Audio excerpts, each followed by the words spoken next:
Good morning. I'm Rich Russell. I have the honor and privilege of being the chairman of the board of directors for the Florida Keys History and Discovery Center. You're accustomed at this point in time to seeing Brad Bertelli, and I unfortunately will be his substitute. I found that out about an hour ago, and frankly, there is no substituting for Brad. He is the source authority of Keys history, and we are so honored to have him as our curator. Couldn't find a better one. Speaking of which, I need to address our staff. The job that Jill Miranda Baker does as the executive director, she's really guided us from our infancy and developed, the museum into something we believe is world class. And we thank you for your endorsements and your embracing that mission and your financial support of that. I also want to mention, speaking of our finances, Erin Muir, who has taken on yet another responsibility. She's sort of organizing our membership drive. And folks, I hate to say this, but we've never had more acute needs financially. And being very sensitive to this, because obviously we need to prioritize, but if you have a heart for our mission, for the idea of preserving and displaying and conveying our history, along with concurrently addressing our wonderful resources, our ecology, the conservation, preservation, restoration of our precious resources, the Everglades, the Florida Bay, the coral reefs. Well, if you have a heart for that, please consider, if you're in a position to do so, contributing to our mission. We've elected to maintain staff, and we feel like that was the appropriate thing to do. And to their credit, they've just been incredibly creative and outside the box, and coming up with new and innovative ways to convey our history and convey the ecology. No better example than Wednesday night. I was sharing with Aaron that I've been in commercial fishing for 40 years.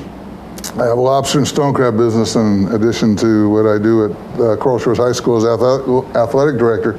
I found out more about stone crabs in that little virtual lecture than I probably learned in the last 40 years. We are currently at my home location. It is part of our original Russell estate.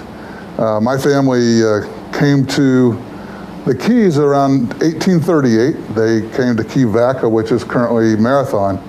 And then around 1854, they ventured north, and they were the first to settle in what is now Upper Matecumbe, what we now call Almirada.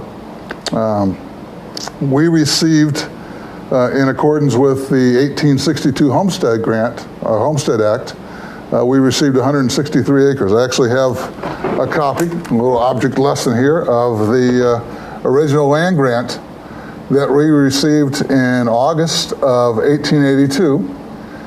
And this deeded us the parcel of land that started around Whale Harbor, and our estate went on down to around where the old Chamber of Commerce caboose is, a little bit south of latitude 25.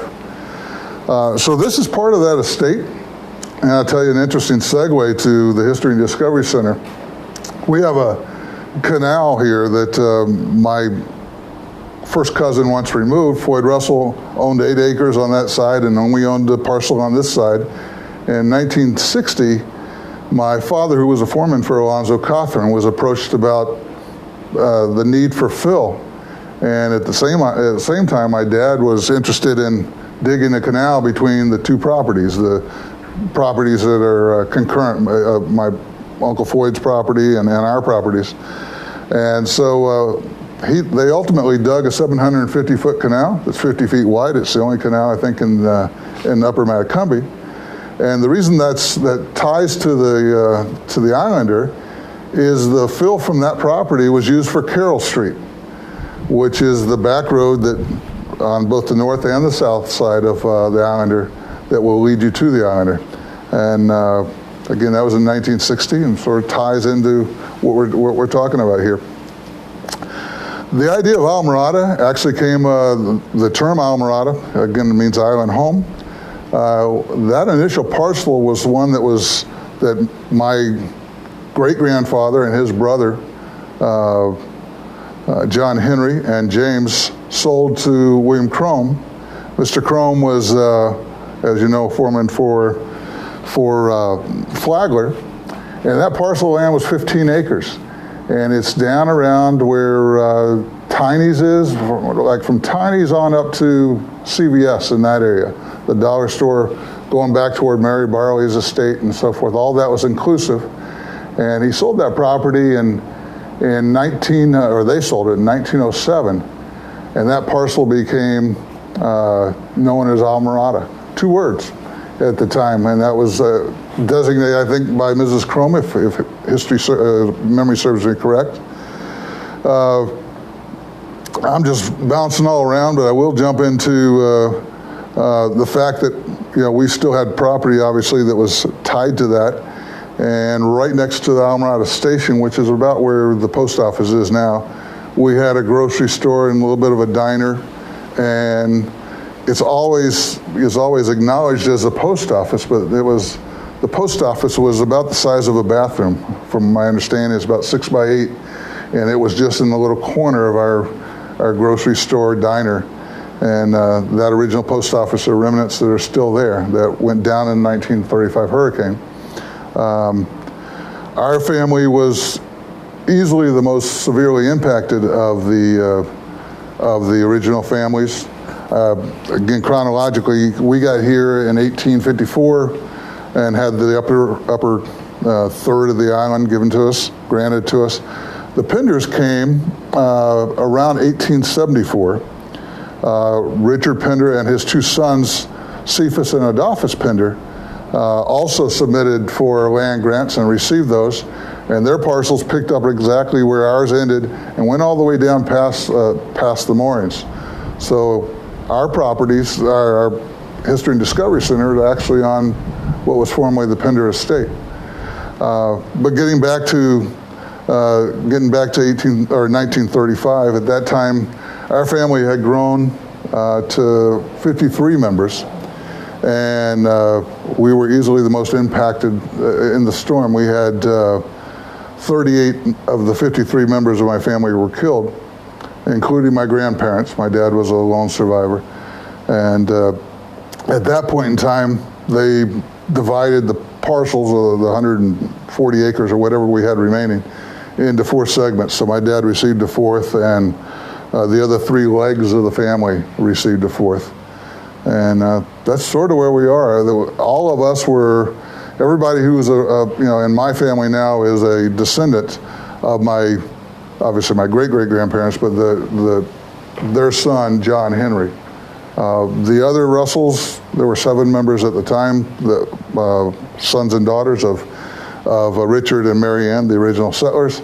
They went other places, most of them in Key West, have a lot of relatives in Key West and so forth. By the way, we're talking residents, and I'm just jumping all around. This house was built by Erin Muir, who's interviewing me now, or filming now. It's built by her grandfather, Charles Louis Pellissier, who is an icon in our area. I think he's 92 now, is that correct? Almost 92. 92 this year. Okay, and almost 92. I know Everett Albury just had his 92nd birthday, and not a finer man in America, a guy I just admire as just one of the finest people, and humble, unpretentious, will do anything for you, has always been that way, and I can't say enough about your grandfather. Speaking of home construction, yes. Did the Russell family benefit from the Red Cross houses that were built after the 1935 hurricane? Thank you, that's a great question, and the answer is yes. Again, what they called Russellville at the time was starting from just south of Whale Harbor and moving on. We had homes on the ocean. Everybody had a home on the ocean. And they came back, they actually provided 5 different Red Cross houses. They started with what would become the Italy property, and then our property, which is right across from Publix. I was born and raised in a Red Cross house. And just south of that, the house was built for Rosalie Russell. That was a granddaughter. And then a house was built for Uncle Johnny, John Russell, and then Uncle Clifton, who had been the postmaster, was built for him. So there were actually 5 in succession that were built. So we benefit from that. And then the other thing that the government did for us in the compensatory mode was we had lost a number of commerce, a lot of businesses. And so they elected to also build for us a couple wooden structures. And basically just were, they became homes, but they were just built, I can't even give you the dimensions, but they gave us 2, and they were placed on either side of De Leon Avenue and facing the old road, facing the ocean. And one was given to my Uncle John, who was Bernard's father, and one was given to my Uncle Clifton, who was Floyd's father. And those properties now, one of those is now down at down as part of the parcel that the village owns. It's called the Russell Cottage at mile marker 80.5, I guess, in that Green Turtle estate. And the second one is owned by Tim Choate, and that's on the old road just south of Beacon Reef over here. So, yes? We have a question from Jim. Jim would like to know, are any Red Cross houses still standing? Absolutely. And again, that's one of those things that I would always, if Brad were here, I'd always go, Brad, take over, because Brad knows all of this. But yes, virtually all of them are standing. I'll tell you an interesting, and I think 20-something on this island, but an interesting story was they attempted to knock one down. And you've got to understand that these were built with poured concrete, all poured concrete, and they actually, your grandfather could appreciate this, they doubled and tripled the steel, both in volume and also in width. And so these things are fortresses. They really were fortified, and they were built to withstand any condition other than flood. And Harlan Richardson, a dear friend of ours who's since passed, took on the job of trying to destruct one of those. Hubert, who owned the moorings and so forth, hired him to knock one down, and they wanted to, they was going to put up another place. And Harlan told me personally, he says, I almost went broke. He said those things were so fortified you couldn't even knock them down. And cutting through the steel and putting the ball, trying to get the ball through the concrete proved to be much more difficult than anybody could have projected. Were all the houses pretty much the same, or did they customize them at all for the different family sizes or needs? That's a great question. They were, the answer is they were both. They had sort of a similar design, and they would have 2 1s and they'd have 3 2s and so forth. They also gave the option of whether you wanted to have a cistern above or below ground. They each had cisterns because they're sensitive to the lack of water supply down here. We were dependent on collecting rainwater and living off of that. But to generalize, they had a lot of commonalities, but they were personalized, and folks could place an order or a request, not that they were always granted, as to and obviously what was distributed was in accordance with the amount of family they had that remained. Any other questions? Very good. Okay. Thank you so much. It was a pleasure. And again, Aaron, I thank you for everything you're doing. I thank Jill for her marvelous job, and Brad, who's just reminded me of how important he is. But I also want to thank our community, because this is truly our community's museum. It's not the boards, it's not our staffs.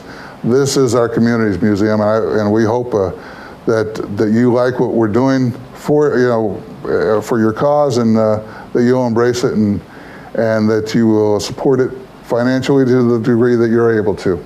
And we've got I hope you all can hear me from behind the camera. We've got a full slate of virtual programs next week as well, with virtual visits to the museum on Monday, Tuesday, and Thursday. You can do cocktails with our curator virtually on Wednesday evening with Brad.